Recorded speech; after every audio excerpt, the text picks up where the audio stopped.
Hello, good day. Hello, everybody. Tumelang, Abushen, Tobella, Sandibunan, Makadi, Grinant, and welcome to this installation segment. On the next topic, which is topic number 6 in book 2 of our COMSOC 2 program. This is aimed at week 2 work. Remember, it's in week 2. So in this topic, we are talking about safety meetings and health and safety committees. Not much on health and safety committees, but safety meetings in terms of what are safety meetings, the different types of safety meetings, and what transpires in safety meetings. So we are going to discuss all that, including the objectives that are very central for you to grasp for your assessment coming up, the final assessment of this program. So in safety meetings, we're going to look at the objectives. If you go to the objectives page, you'll find we've got objective number 1, where you are supposed to define what is a meeting or what constitutes a meeting. Objective number 3, that is for 2 marks. Number 1 for 2 marks. Number 3, you must be able to describe what is an agenda. How is an agenda used in a meeting for 2 marks? Sure, we are all politicians, we understand what are agendas. Objective number 4, what is the role of the safety coordinator? Okay, let's check the safety officer, not chief safety officer, but the safety officer or coordinator. You can cancel the chief there. During the meeting, the role of the safety officer during the meeting. That's for 2 marks. Objective number 5 deals with listing 3 post-meeting activities of a meeting leader, who is the chairperson in this instance, and that is for 3 marks. Objective number 6 deals with listing 3 types of health and safety meetings for 3 marks. And then lastly, number 7 deals with 5 items to be discussed in a health and safety meeting for 5 marks. So those are the objectives for this installation. Let's go into the material and see what we are talking about. So in terms of definitions, I can put my highlighter pen back. In terms of definitions that we need to know as it is in red, what is a meeting? A meeting is defined as when 2 or more people meet with an explicit aim to discuss a matter and possibly make decisions. The aim must be legal, then we say that constitutes a meeting. 2 or more people. It must be legal. The aim must be legal, the objective must be legal. So when 2 sources are planning to rob, is that a meeting? It's illegal, it's not a meeting. It's a gathering of thieves.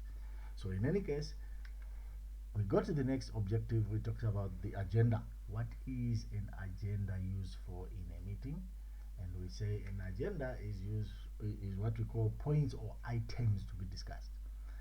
We see this a lot in the minds or in many associations where meetings are held. When people call for a meeting, people just go to the meeting without an agenda, prior agenda being agreed to. What are you going to discuss? That's why you see some meetings take too long. Any meeting that should be called out must have an agenda. I don't go to a meeting without an agenda. I need to know what is the agenda because I need to be prepared. That's what the purpose of an agenda is. So you can be prepared to contribute, because going there unprepared, what are you going to talk about? Your decisions are not going to be fact-based because you are not prepared, so to speak. So we need agendas to prepare for ourselves for the next coming meeting. Which brings us to your other definitions, like a quorum. What constitutes a quorum? Yes, I put it in red. Good to need to know. A quorum is actually what is described as the minimum number of people entitled to bring out a vote that should be present. So if your association is 100 people, in your constitution you put that the quorum should be 60 plus 1 or 50 plus 1. What it simply means is if there is a turnout at that meeting for 60 people or 50 people plus 1, then any decision that is made in that meeting is binding, even for those people who are not present. Otherwise, we'll be postponing meeting after meeting after meeting. So that is what a quorum is. The minimum number of people entitled to bring out a vote on any resolution that should be present. That's a quorum. Then we have the constitution is the rules governing the body of the association. These are the rules. That document is the constitution about what the people should do and not do, and the codes of ethics, code of conduct, and all the other policies are included in the whole constitution, okay, of that association. So those are the definitions. But let's move on to the different types of health and safety meetings, which is this objective, aligned to objective number 6. What are the different types of meetings? We have got the daily morning meetings. Yes, your toolbox talk, that is your daily morning meeting. A toolbox talk, it should last between 10 to 15 minutes. Anything longer than that, people are waffling and are being political because they must go to work. So 10 to 15 minutes long is good enough time for a toolbox talk. Then we go to monthly health and safety meetings. Your monthly health and safety meetings are your departmental meetings. Let's say engineering department at your mine, they have one big monthly meeting. You have your mining department monthly meeting where everybody, including safety reps and all members of that department, should come and meet at least monthly.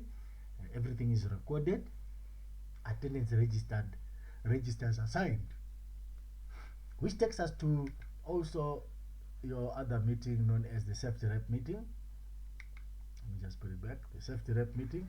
This is where your safety reps meet to coordinate their efforts and deal with their issues. Okay? Normally, the full times are also present. The safety officer can be present. The chief can be present, and their concerns are addressed at that forum. That is your safety rep meeting. So, what is the purpose that we must follow? We follow the agenda in a safety meeting. In terms of the agenda, the purpose of having this meeting and following the agenda, it is to keep everyone informed about health and safety related matters. Point number 1. Everyone must be informed. It's a requirement. You can't be walking and working in the dark. You must be informed about all health and safety related. It's your right.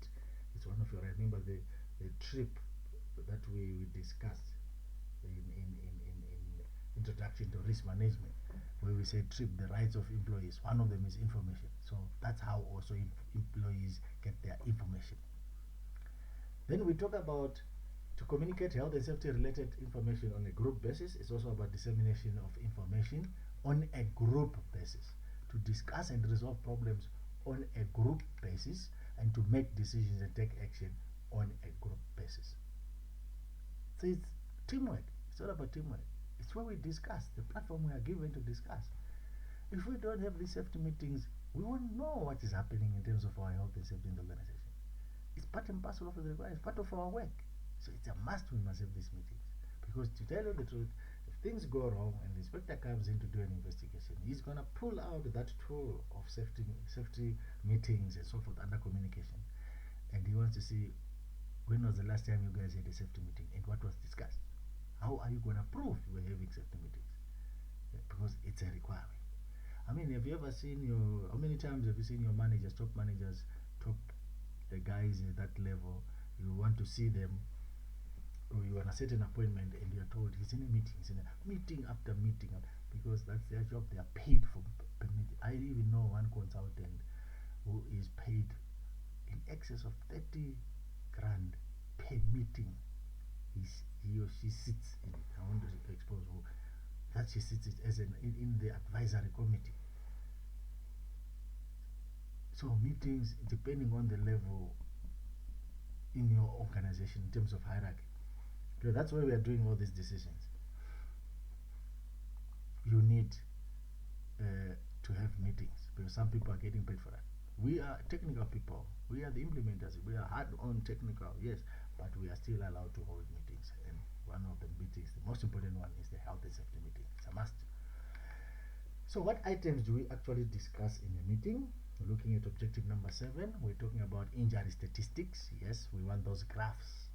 Injury statistics. We want to have knowledge of description of recent accidents, whether at our mine or neighboring mines. We want that as well. We also want the results of inspections and audits. Yes, maybe there was a group of inspectors or some auditors who came to our site and they were doing that audit. We want to get heads up on what transpired. So how did we fare in the audit or inspections? We also can discuss issues related to changes and the revision of rules, standards and procedures at the meeting. You tell your employees about the changes to the rules and standards and procedures in meetings. That's how you make them aware.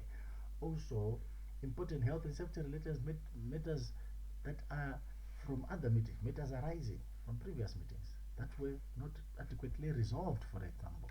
We talk about feedback on and progress on all health and safety related matters raised at previous meetings which could not be resolved as well. Now, what is your role as a safety officer? Looking at objective number 4, remember I changed it. We said we must talk about the role of the safety officer, not chief safety officer. So the role of the safety officer in meetings is to facilitate the proceedings. I remember I had 2 shafts that I was responsible for. 4 o'clock I made a shaft on the day of the meeting. We had a set date every second Tuesday of the month. It must be safety meeting at one particular shaft or the other. 4 o'clock I'm in there setting up in the boardroom.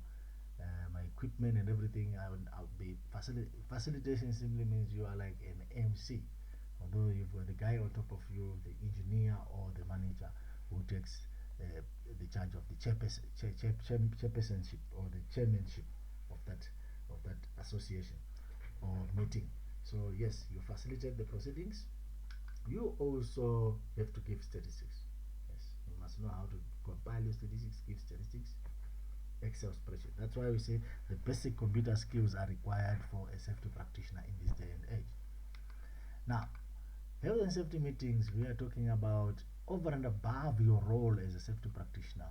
What must you actually do? When on the day a meeting is called, please ensure you attend the meeting. No excuses, unless otherwise under extenuating circumstances, but attend the meeting.